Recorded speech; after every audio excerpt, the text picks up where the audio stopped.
Welcome to the deep dive. Today, we're peeling back the layers on one of the most volatile yet, I guess you'd call it, highly successful stories in modern tech investing. You're talking about Shopify. Shopify, exactly. Ticker symbol SHRP. When you look at the company, over the last decade, the phrase outsized return is, well, it feels like an understatement. It really does. Yet, if you just zoom in on the last few years, the ride was terrifying. I mean, a dramatic crash, a big comeback. So the puzzle for us today is this. How can a company with such a solid core business create such wildly different experiences for investors? Right. And sometimes really painful experiences. Exactly. All depending on when you happen to buy in. It's a perfect case study, really. Yeah. It's all about timing, strategy, and how the market reacts. So our sources give us the whole timeline from that IPO euphoria all the way to the depths of the 2022 bear market. And our mission for this deep dive.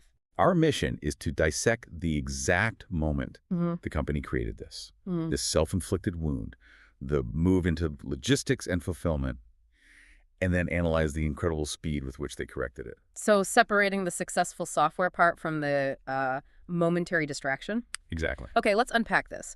We should start where the legend was built, right? The long-term payoff.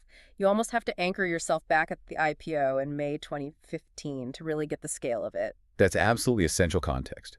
If you were an investor, say you put $1,000 in on day one, on IPO day, and you just held on, you'd be holding roughly $60,000 today. Wow. That's a 60-fold return.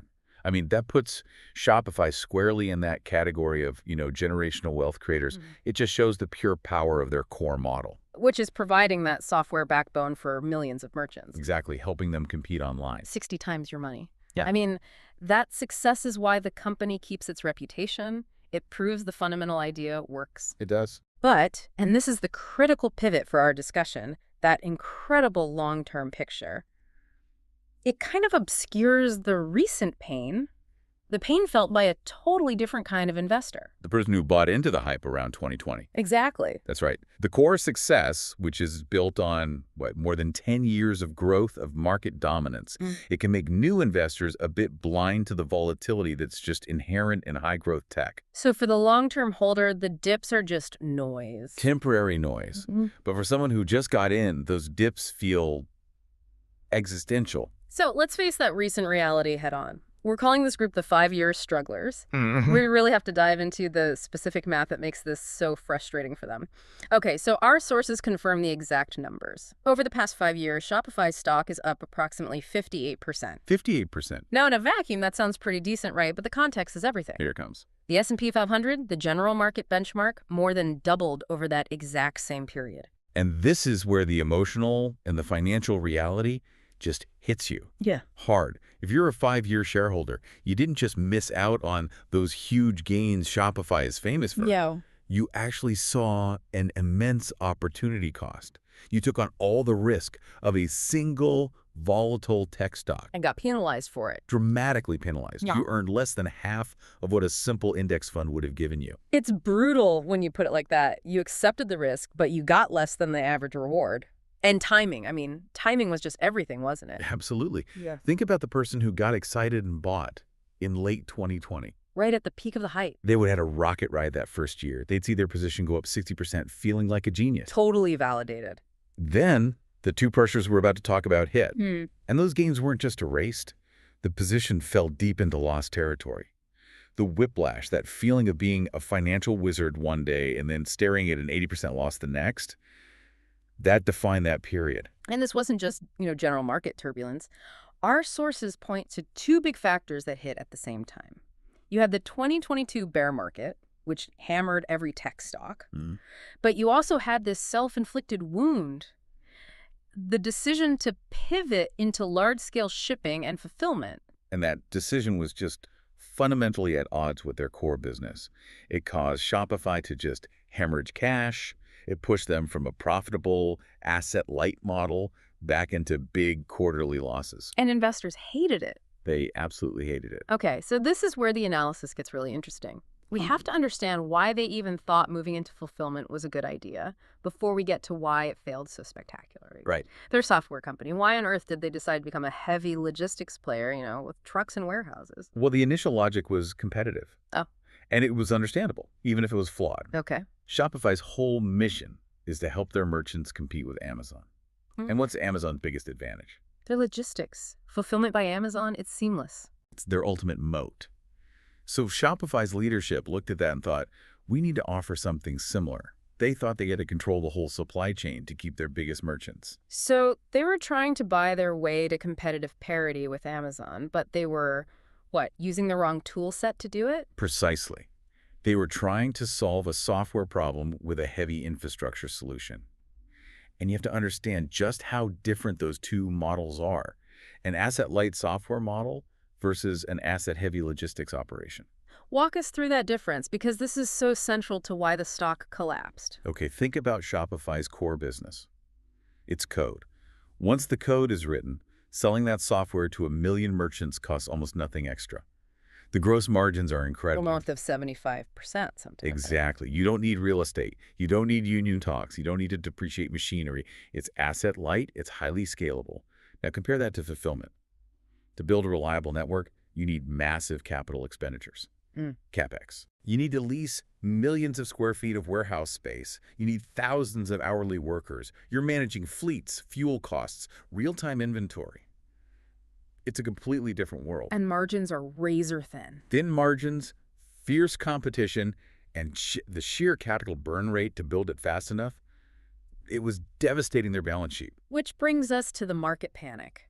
That astonishing decline during the 2022 bear market, the stock fell by as much as 87% from its peak. Yeah. That's not a correction. That's a crisis of confidence. But wait, let me challenge that for a second. If the stock fell 87%, wiping out all that value, how can we be so sure the core software business wasn't also fundamentally harmed? Doesn't a market reaction that severe suggest they broke something essential? That is a fair challenge, and it really gets to the heart of this deep dive. The market reaction was genuine panic, yes. But the panic was aimed at the management team's judgment. Not the product itself. Not the product. It was about capital allocation. Yeah. Investors were basically screaming, we love the software, but we do not trust you to spend billions of our dollars on warehouses. So the merchants didn't leave. The merchant base didn't abandon the software. The investors abandoned the stock because of the colossal expense.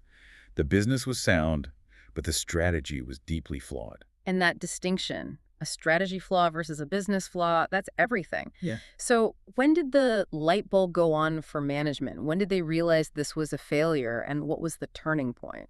Well, the bear market started to ease up in early 2023, which helped. But the critical shift was internal. They looked at the numbers and realized the capital needed to build that fulfillment network to scale was just, it wasn't sustainable. It was killing their financials. It was devastating them. Yeah. They saw they couldn't bear the cost without sacrificing profitability, without sacrificing the very identity that made them so successful in the first place. The value of admitting a mistake that big, that fast, I mean, you can't overstate it in business. So what was the specific action they took? How did they remove this thing? They executed a complete, decisive exit. In June of 2023, Shopify sold the entire logistics network they'd built and acquired. They sold it to Flexport. So it wasn't a slow phase out. No, it was a clean break, a surgical removal. And what was the immediate benefit of that? Oh, it was seismic. First, it stopped the massive cash burn instantly. Second, it let them immediately pivot back to their core competency, high-margin software. Back to their identity. Exactly. By shedding that asset-heavy burden, they regained their identity as a tech provider. They kept the merchant ecosystem, they kept the software moat, but they got rid of the operational headache and the huge CapEx. So they corrected the course before that detour became fatal. They went back to being a pure software company that just integrates with partners like Flexport for the physical stuff. That's it. They went back to being what the market valued them as in the first place. Yeah. And the stock's performance since that pivot, it reflects that renewed confidence. Okay, now that we've established the anomaly, that perfect storm of a bear market and a costly detour, we need to put the volatility in context. An 87% drop still sounds terrifying. It makes you worry about the next one. It should sound terrifying. But the context here is absolutely crucial. If you look at the company's entire history, more than a decade, the 2022 collapse is the only sustained and deep pullback the stock has ever had. You mean before 2022, there were no big dips? Oh, there were dips, but they were different. Totally different in nature. In every other case over the previous decade, the sell-offs were shallow, maybe 20% to 30%. And they recovered quickly. They recovered that ground within a few months, usually, often just in time for the next earnings report to show accelerating growth. The 2022 event, where the dip was near total and lasted over a year, that was an aberration. Caused by that specific mix of macro fear and a micro operational error. You've got it. So the extreme volatility we saw in that 5-year window was an anomaly. It was driven by a rare, serious mistake, not the normal state of affairs for the stock. That's the key takeaway for the outlook. The bullish argument is pretty simple now. The costly, capital-intensive distraction is gone, the company is leaner, more focused on profits, and its revenue growth is still chugging along. So to summarize the whole narrative for you, the listener, despite the absolutely brutal experience for that 5-year shareholder who dealt with that rare combination of macro pressure and the self-inflicted fulfillment wound, those moments aren't really indicative of Shopify's long-term structure. That's right.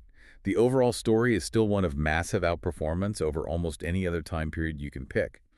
By pivoting back to what they do best, the expectation now is that its outperformance will continue as revenue and profits grow sustainably. Unburdened by logistics. Exactly. Unburdened by thin margins and immense capex. So to wrap this all up, the key takeaways for you are, well, they're multifaceted.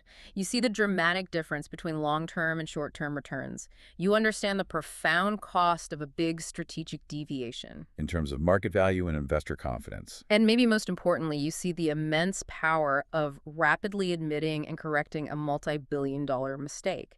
What really stands out to me here is how this whole saga teaches us to critically analyze corporate strategy. It's a powerful lesson in distinguishing between, temporary market turbulence and a true fundamental weakness in a company's core business. Shopify proved its core was sound. The weakness was just a costly tangent. A tangent that management had the courage to cut. And fast. Which leaves us with this final provocative thought for you to consider. We saw Shopify recover because they pivoted so quickly back to software, selling that network in June 2023. That speed was critical. So, what signs should investors look for in other businesses to know when a big strategic deviation, a costly acquisition, a misguided expansion is fixable versus fatal? Look at the internal indicators. If a company announces a costly new strategy and then takes years to hit milestones, if they keep shifting the goalposts, that's a deep red flag. See, it's about the timeline. It's the speed. Shopify acknowledging the failure and selling the assets within, 18 months of the strategy really ramping up, that's the metric you should look for. The quicker the pivot back to core strengths after admitting an error, the safer the underlying investment probably is. Excellent point. Something to mull over until our next deep dive. Thanks for joining us.